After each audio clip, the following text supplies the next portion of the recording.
How to have 100% certainty in your entrepreneurial venture.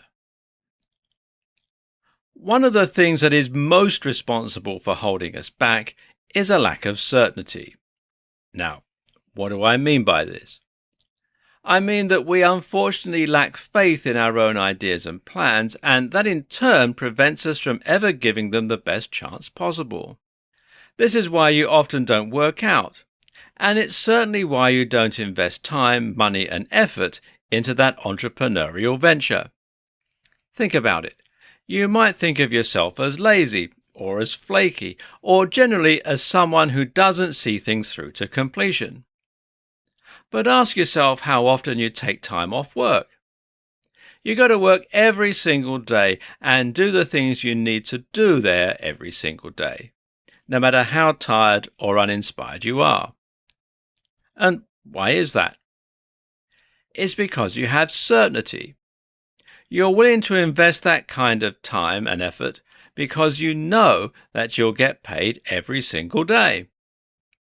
And if you knew that your workouts would get you into incredible shape, then you will be able to hit the gym every single day. We don't because we think we'll give up before it happens, or because we don't trust in the routine or in our own bodies. If you knew that your entrepreneurial venture was destined for greatness, you would find time every day to make it happen. So, how do you know? 1. Redefine success. Rethink what success means to you. Perhaps you don't need to be super rich. Aim for something lower to begin with and be happy to reach that point. You'll probably find that you can be just as happy this way. 2. Follow a blueprint. Being an entrepreneur doesn't always need to mean breaking the mold. In fact, a lot of the most successful businesses simply recycle well-known strategies and well-known methodologies. Open up a high street store. Open up a hair salon. Take a business that you know works and then, do that. 3. Bootstrap. Bootstrapping means that you're going to fund your big picture with smaller and less exciting business strategies. That may mean, for example, that you sell a product in order to fund a much bigger product. Or it might mean selling a service while using the time left over to work on R&D. Oh, and finally, believe in yourself. Believe you can do anything, and you'll be one step closer to making your vision a reality. How to overcome social anxiety easily. Social anxiety is an incredibly crippling condition. Being afraid to speak up essentially renders us voiceless, which in turn means we become passengers in our own lives. We end up with no say about what we do, what we achieve, where we go, or who we become. So, what can you do to start kicking some ass again? Let's take a look at how you can become socially bulletproof. Understand where social anxiety comes from. Social anxiety comes from a desire not to be embarrassed, shamed, or hurt. This is an evolutionary response that is intended to prevent us from making matters worse and to protect us from damaging our own likelihood of survival. When we want to impress someone or make a good impression, we begin to picture all the ways that the interaction could go wrong. And in doing so, we end up triggering a fight or flight response. Only this freezes our ability to make a rational decision and makes us more likely to embarrass ourselves. So, what can you do to prevent this fate? Practice makes perfect. The first objective is to discredit the worst-case scenarios that you're picturing in your head and to start picturing the best-case scenarios. Start picturing yourself impressing the people you're talking to and making a great impact. Now, That's easier said than done, though, seeing as this reaction is something that has become deeply ingrained. And this is why we might use a technique from cognitive restructuring that is known as hypothesis testing.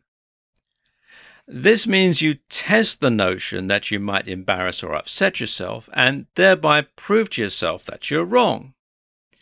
And you do this by facing those fears and by testing the worst case scenarios. So, for example, if you were worried that you're going to embarrass yourself by stuttering, then you could test that theory by purposefully stuttering in conversations. Do this enough times and you'll prove to yourself that no one laughs and no one thinks less of you. After all, times have changed since our limbic systems evolved. The problem, of course, is practicing all this in a way that won't cause lasting damage.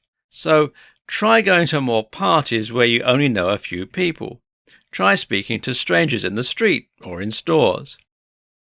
And each time you do, practice putting yourself out there and even intentionally embarrassing yourself. That's how you become desensitized, and that's how you become socially limitless. How to speak more confidently in any situation. Talking is something that most of us do on a daily basis. As such, most of us will probably say that, for the most part, we feel pretty good doing it. We can talk to our parents, our friends, our partners. But then, when we really need that gift of the gab, it can end up letting us down. This is what happens when we're in a physical or verbal confrontation. It's what happens when many of us go on dates, and it's what happens when we're in interviews. The problem isn't talking. The problem is talking confidently.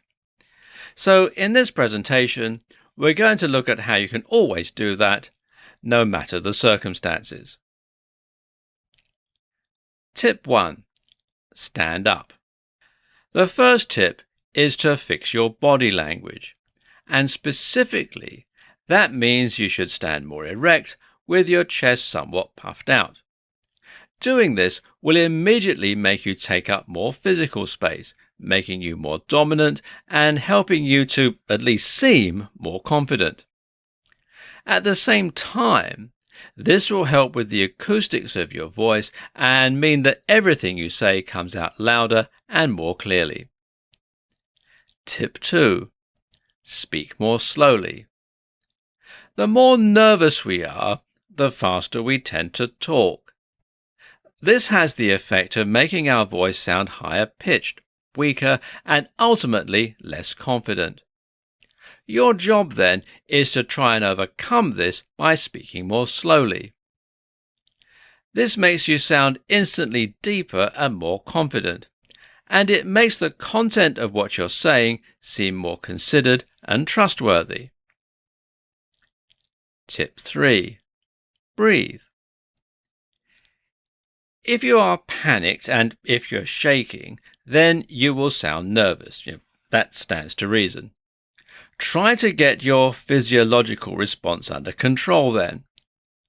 The best way to do this is to breathe more slowly and more fully, which will help to get your parasympathetic nervous system back under control so that your heart stops racing.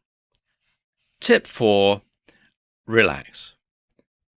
When you are nervous, the release of hormones and neurotransmitters tends to make you tense up and become more physically anxious.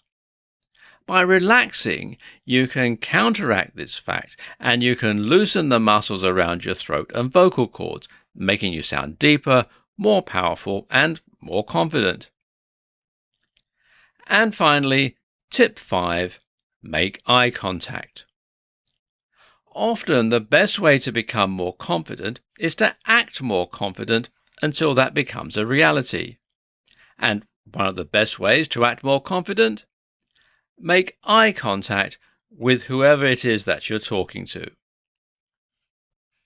Quick ways to boost your confidence. Want to raise your confidence and raise your game? It takes a long time to address the kinds of deep-seated insecurities that lead to chronic low esteem. But that said, there are some things that you can do right now that will have short-term and immediate benefits to raise your confidence. Let's take a look at some of the best.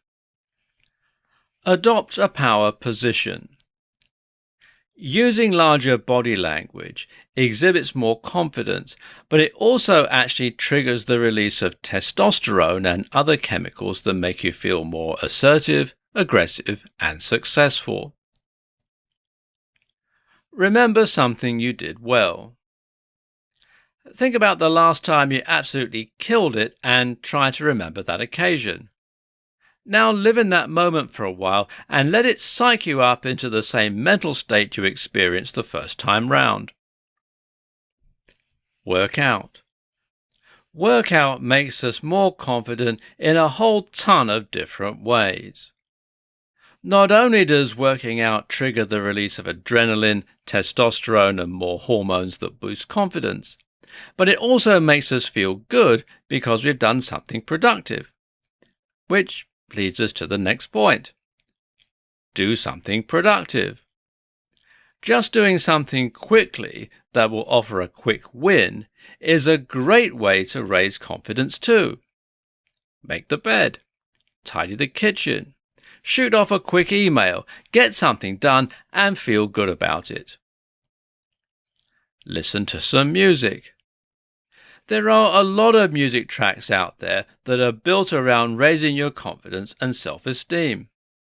Might I suggest some tracks by the artist Stan Bush, which are all about killing it? Spend time with friends. If you have just a little bit of time to build your confidence, then try spending some time with friends or a partner, anyone who makes you feel good about yourself. As a side note, you need more of these kinds of people in your life and fewer of the ones that make you feel worthless. Do something scary. Even better than quickly doing something productive is to quickly do something that you're normally afraid to do. This is an even more powerful quick win. It could mean that you give a talk in public or that you attempt a backflip. Facing fears ultimately diminishes them. Finally, fix up your look. The way we look has a big impact on the way we feel. Fix up your outfit. Get a haircut or have a shave. Feel like $1,000,000. 3 things you're doing that damage your confidence. A lot of people have problems with their self-confidence and don't feel quite as pleased about who they are as maybe they should. We've all had those days where we feel a bit worthless, and we've all had interactions with people where we felt like we don't belong or weren't as impressive somehow as the others in the group. And often we feel like victims for this reason. We feel as though we've been dealt a bad hand to have such low self-esteem. But guess what? You might also be somewhat responsible. Not only is it your responsibility to dig yourself out of that pit, but you might also be the one who put yourself there in the first place. In this presentation, we'll cover 3 things that you're doing that damage your self-esteem. Replaying uncomfortable experiences. When someone says something cruel about you, how do you react? Many of us respond by replaying what they've said in our heads over and over again. And we do the same thing when we trip over and embarrass ourselves in public. And we do the same thing when we've had a bad date or a bad interview. You get the point. While it's useful to replay these events to look for things we could do better, it becomes destructive if we do this over and over, and you end up cementing certain neural pathways. So, have a debrief, then move on. Being too polite and humble. It's nice to be polite and humble to some extent, but there becomes a point where it actually just amounts to putting yourself down. If you're constantly humble, then you are positioning yourself below others, and eventually you start to believe that's where you should be, and so do other people. Playing it safe. Essentially, a lack of confidence comes down to fear. Usually, this means a fear of getting it wrong. The only way to get over that fear is to prove to yourself that it's unfounded. How? By facing that fear. And that means getting out of your comfort zone and taking risks. If you're shy of social situations, then put yourself out there and speak to people. If you're unconfident in doing DIY, then grab that drill and start getting to work. This takes courage. And ultimately, courage is the number one tool for vanquishing a lack of confidence.